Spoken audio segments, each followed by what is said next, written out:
my life started when I was 17 years. And at that tiny young age, I was paying my own self salary. Indeed, if I want to go back, I can trace it to when I was a tiny shoe shine boy in the Tema Harbour. And I grew through this to become a loading guy or a loaded gang, then became a tally clerk in the same port. I went to sixth form and did my national service again in the port. Then entered into the freight forwarding or the clearing agency, what you call clearing agency. Then after university, I opened my own freight forwarding or clearing agency company in the port. So all I know in my life is about ports or logistics. Now, somebody will ask, how did it start? Many of us live, grow, and die without innovations and creativity still in our minds. People think that if you don't get yourself involved in a white-collar job, you wouldn't make it. Everybody wants to wake up and probably, excuse my French, put on tie and wear big coats and so on. That is not what is going to take you to the next level. Either here. What goes on in your mind, how you see yourself, where you want to take yourself up to in the next 3, 4, 5 years is what you are.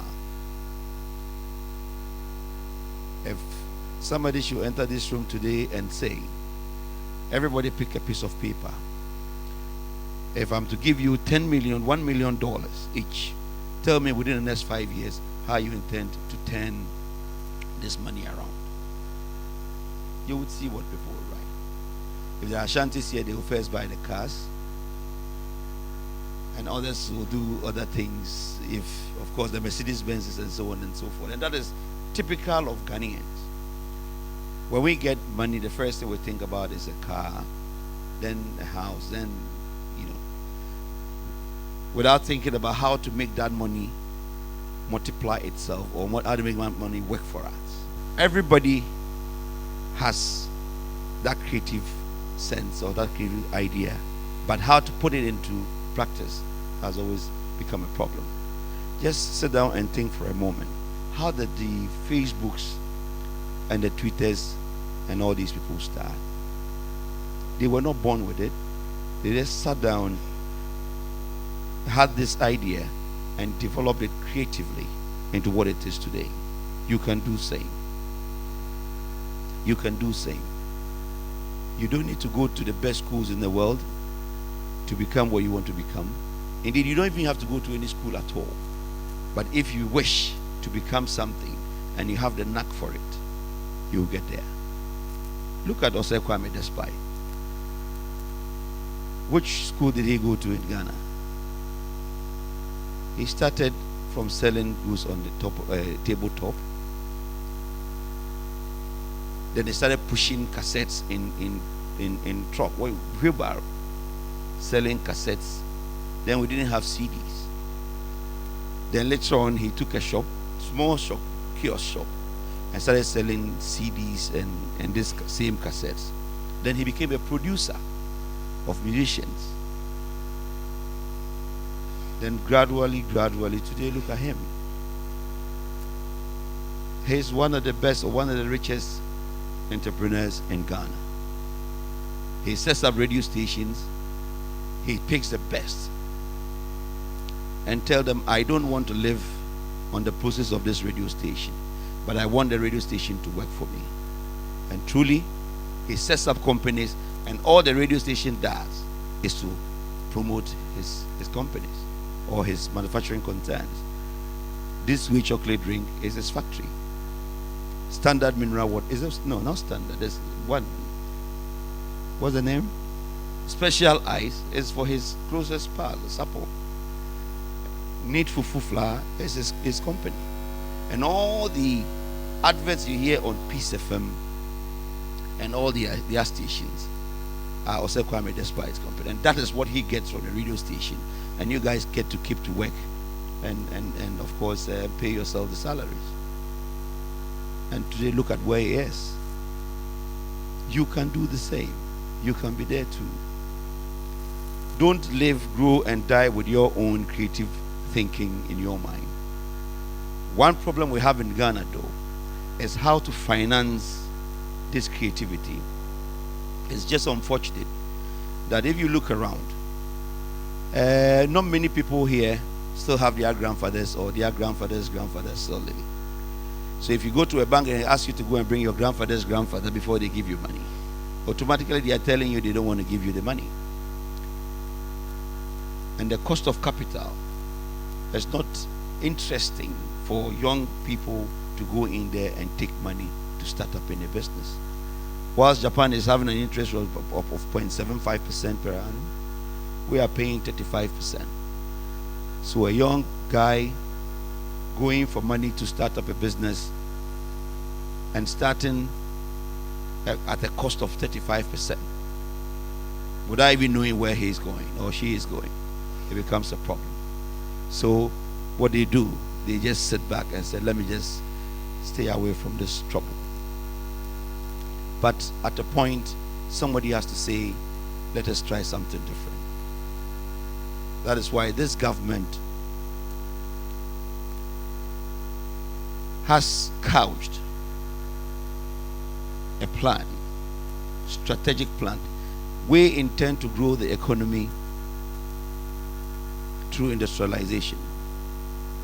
And we realize that from where we are today, if we still want to go the same pace and the same direction where we have come, it's going to be difficult for you and me to stay here in this country and survive. So if we have time, I'll take you through what our government has in store for the country and what it means for entrepreneurs such like yourself. First one is the National Industrial Revitalization Program, which is got to do with a stimulus package for distressed companies. Companies which have one way or the other suffered some shocks and of course can't stand on their own. Companies which have failed in terms of keeping up with the employment number of people they employ. And so therefore people have to leave, or people have to be dropped, or people have to be declared redundant. Companies which need some small assistance to stand again on their feet. It could be financing, it could be management, it could be human resource capital, it could be anything.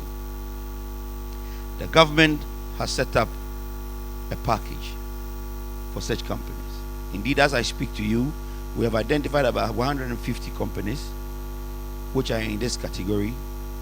And what we have done is to provide technical support groups to identify the kind of problems these companies find themselves in.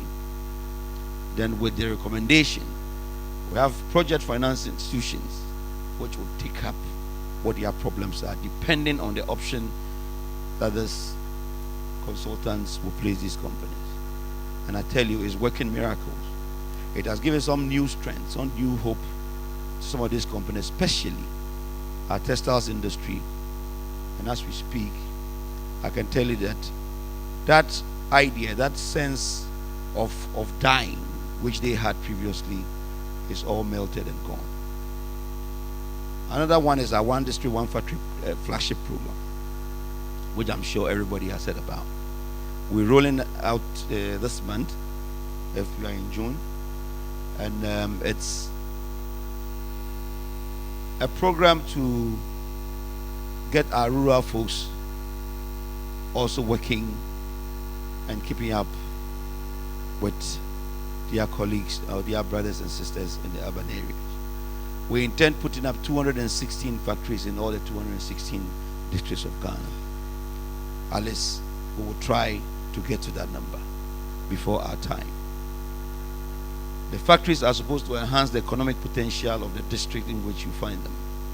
And these are going to be medium to large scale factories which would determine what the fate of the people there economically will be. We have profiled all these 216 districts, and if you come to my ministry, you are interested to be a promoter of one of these factories, we will give you the the profile of a particular district, and you go and bring us a business plan, and we take it up from there. The government has set up some fund to, as it were, assist in the promoting of this program, but we are not going to be the leaders. We expect the private sector to be, or to play, the leading role in setting up these agencies because of what we've seen with our SOEs previously. All our state enterprises today, I'll say but a few, are nowhere to be found. What happened? Because it's government work. You know what? There's a story about government work. About Juma and fence or something. So most of it have gone down, and that is not what we expect to do again. And depending on that experience, we are looking forward for the private sector to lead in this department. Next is what we call the strategic anchor industries. We are planning to have mega million dollar investments in certain industries which would propel the country to the highest limits. We're looking at the petrochemical industry. We're looking at the garments and textile industry. We're looking at the steel industry. You know, we have large deposits of manganese. We mine manganese today. And there are large deposits of iron ore as well here in Ghana, which is untapped. Manganese and iron ore together will produce steel. And that is what we are looking at in the next while. If it is possible, you will see all this coming off during our time. The bauxite industry. We want to start from upstream bauxite mining, through smelting into ingots, then to alumina, to the downstream car manufacturing or car assembly plants. And as we speak, processes are in place to get this done. We have large deposits of bauxite which are on tap, but we will not live like that country which only exports raw materials anymore. Today, the government of Nana Akufo-Addo expects that our raw material is at least turned into something before it leaves the shores of Ghana. Value addition is the word, and we would ensure that people, or the people of Ghana, at least derive some benefit from these materials before they leave the shores of Ghana. So therefore, if you consider, we have about 10 anchor industries that I could mention, but for time, it is for your information that very soon these are big industries that you're going to see coming up, which would benefit you and I anywhere that we are. We have large deposits of salt, industrial salt. And industrial salt is used by and large in the petrochemical industry. Of course, when you go to his country and her country, all the snow you see on the roads are cleared with salt, and so on and so forth. Also, we intend to set up an industrial park in each of the 10 regions of Ghana. We have realized, that companies would like to come into this country, one, to live with other companies that they are familiar with, or other people they are familiar with, and two, to be able to come in, process, produce without payment of duties or being worried about the duty components. So when they finish producing and the produce, the final produce are entering into the economy of Ghana, the state of Ghana, then duty could be applied. So therefore, this government is looking at setting up 10 industrial parks in one industrial park in each of the 10 regional capitals. And these are going to be big industrial parks that will have over 100 to 200 factory lines in them. As we speak, we've had interest coming from China, from the US, from the Switzerland. Companies are coming in. We have even had interest from specific product industries, like pharmaceuticals, for example. And you can imagine how large and wide this is going to be for you and I and the benefits derived therefrom. So therefore, it stands to reason that if there's a possibility of creating a situation where companies coming in will not have to suffer or bring up too much capital for just looking for space, looking for electricity, looking for this, looking for that, looking for factory buildings, then somebody coming in to operate just runs in and start immediately. So currently we are also getting, and it's of course all this is private sector oriented, getting the private sector to be enclave developers. People have started putting them in. We have even had people who are doing small enclaves in districts and not in regional capitals. Chereponi, I had a discussion with somebody who came to my office, and a young guy has set up an enclave in Chereponi where Italians are there because there are large deposits of clay. He's using this clay to do roofing tiles and ceramic tiles and so on and so forth. That is the kind of innovation I am talking about. And I know that people here would benefit or may have use for these incentives that we are putting down. Another area is developing our SMEs, small and medium enterprises. We have realized that what we call large companies here are seen as small companies in other countries. In the UKs and the Americas and the Japans, a $10 million company is a small company. But here you can imagine what it will look like. By so saying, I'm trying to infer that companies in Ghana, which have a capital of, let's say, 2 million Ghana cedis or 1 million Ghana cedis, are not even regarded. So therefore, even what they produce does not get picked up on the market. So they don't have that lifeline to produce a second cycle, and eventually they die off. It is this government's opinion that developing small-scale industries and enhancing their survival is more important to this economy than even the large ones, because many are those in the industries of Ghana who only have small capital to operate. Indeed, if you compare the ratio of small-scale industries to our large-scale industries, it's like 75 to 25%, depending on the amount of money you are looking for. And so therefore, it's important that we look at small and medium-scale enterprises. We are going to ensure or enhance their activities in such a way that we have substitutes for imported items. We are going to help them, as it were, to be able to identify large-scale industries that require their products as raw materials in their company. Indeed, we are even going to go ahead to, as it were, create policies whereby governmental agencies would have to look within our small-scale industries and make sure they cannot find what they want locally before they go out.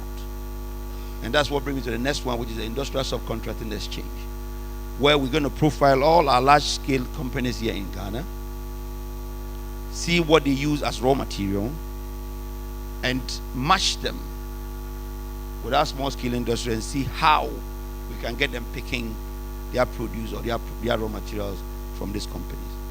Today, the Coca-Colas of Ghana are doing 80% local raw material purchases.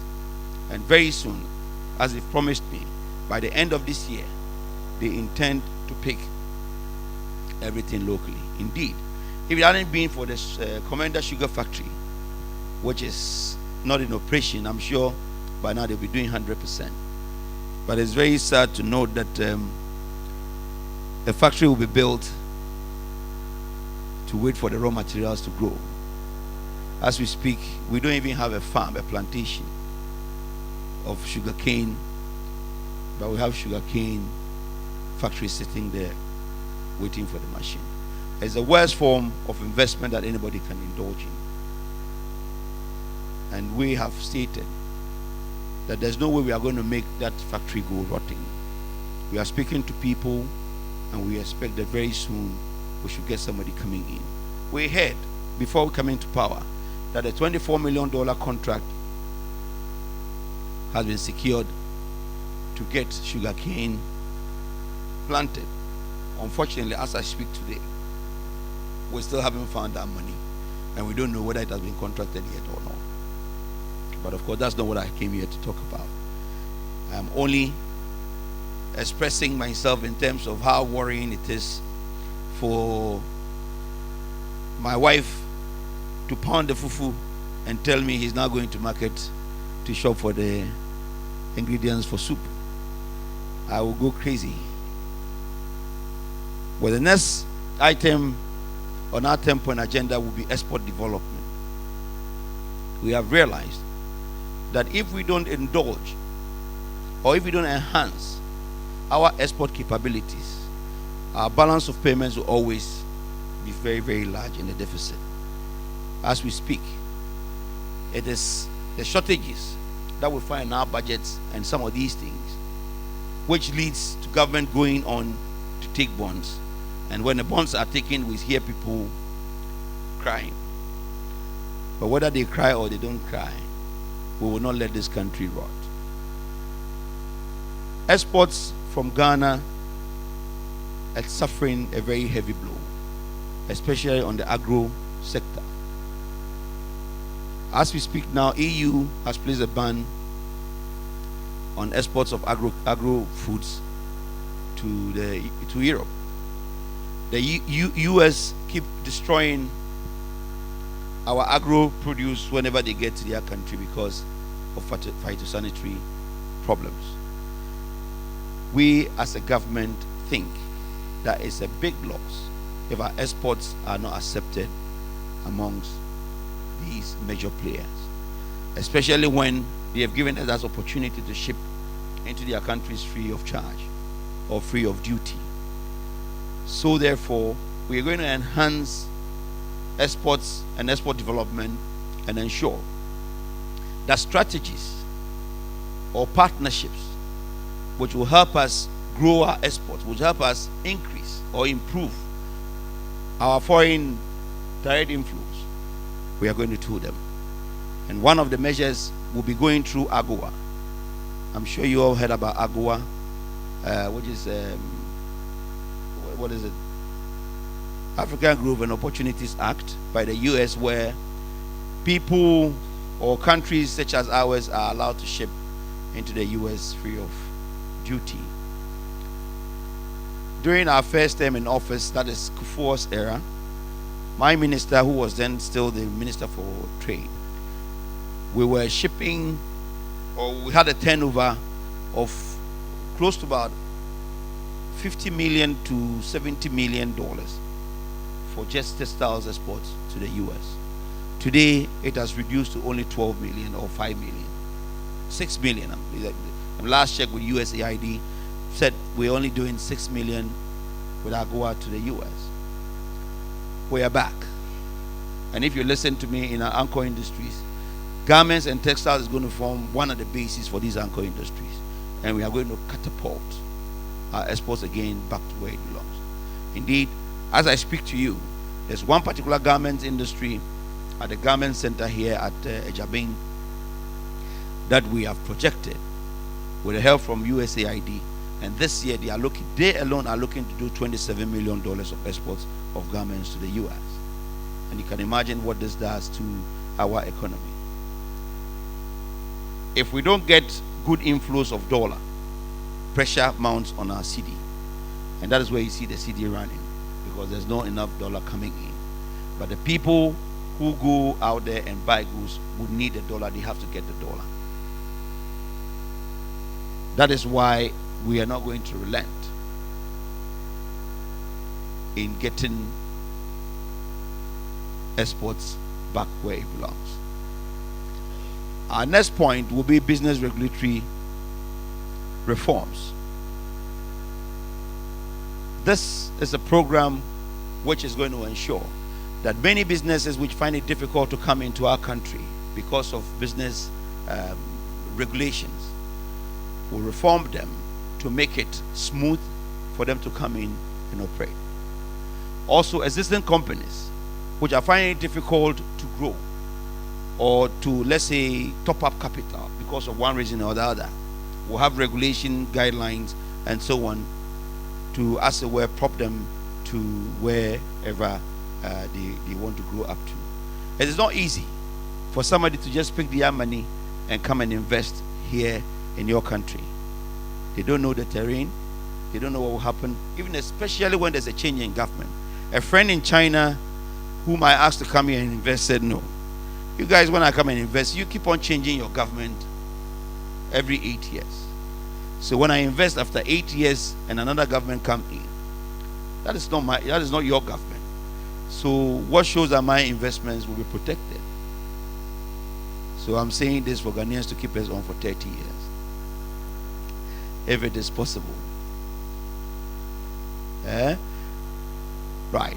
And of course, also the next point will be institutionalizing public-private sector dialogue. What we have also come to see or realize is that government and the private sector don't talk. Government always come up with policies, if whether acceptable to private sector or not, they just go ahead and pull it through. It is our desire that we are going to institutionalize this dialogue between the private sector and the government as regularly as we can. If you remember, just last month we started what we call the policy summit, and we started with the brain of the government, which is the Ministry of Finance. This month we're doing another one, July, beginning of July. I think the 3rd and the 4th, or the 4th and the 5th. We're doing another one. And that one will be the heart. Then that is where my minister is going to come and expand on this 10 strategic points that I'm giving you for all Ghanaians to understand where or the directions that we are going to take them. We are going to ensure that this policy dialogue thing continues until every ministry have their turn. Aside that, like I said earlier, we would institutionalize dialogue between the government and the public sector and ensure that we have the Davos style kind of forums every now and then for traders, for manufacturers, for industrialists, for even startups like you to also have the opportunity to speak to us. So please, if you hear the announcement for the next policy summit, don't go anywhere that they just make sure that you are there at the venue.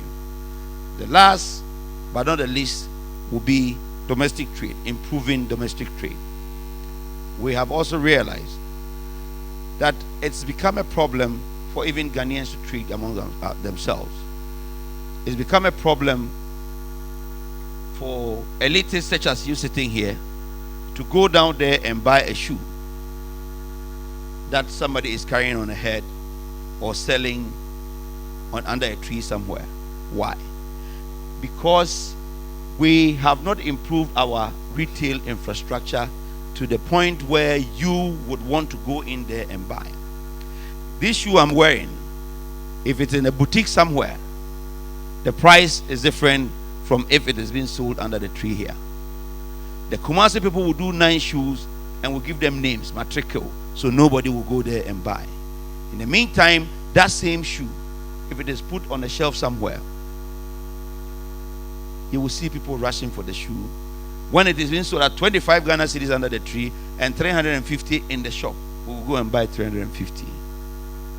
So what we want to do with our domestic trade is first and foremost to improve our retail infrastructure to ensure that even where we sell our produce is acceptable. We're also going to ensure that all these malls you see going around, at least about 5 or 6 of our regional capitals will have malls springing up. Ghanaians love good things. Look at the way people throng the Accra Mall. It's not for anything. Even if they won't buy, because of the infrastructure, the edifice they see there, they go there and take pictures. It's okay. One day he will put money in his pocket. He will see a gum on the shelf and he'll go there and buy it. How many of you here can buy a gum from the woman sitting under the tree? But if you enter a ShopRite, game, and there's gum there, you will pluck it off the shelf. So that is what I mean by improving our retail infrastructure. Then also we are letting investors into these malls understand, the shops that are coming into this country understand, that at least 3 or 4 shelves of theirs would have to carry made in Ghana goods. So that when I enter ShopRite, I want to see that part of the shelves that I see there are carrying made in Ghana goods. So that we'll have that leverage to also compete effectively with those people there. Who said the Inkuto cream is not a good cream? But you go to that shop and you see only creams which are coming from South Africa or Brazil or somewhere. And that is what has made our domestic trade gone down. It is very sad. And even putting all that aside, let us look at ourselves. For example, if I should look at a gentleman, say, I'm not going to use pastor, I'm not going to use bishop. I won't use you as an example. Let me use my gentleman here. He's in a nice suit, very well dressed, and without any disrespect to you. Let's say his shirt is coming from England, his suit is coming from Spain, his tie is coming from Singapore, his watch is coming from Switzerland. Everything about this gentleman here today has created jobs from people outside. When you go out there are people who are selling this kind of material. There are tailors just next door who can sew. But how many of us would like to wear this to work? That is our problem. We refuse to trade amongst ourselves and would prefer what we see out there as the best. But the best is here with us in Ghana. And that is what I want you all to think about.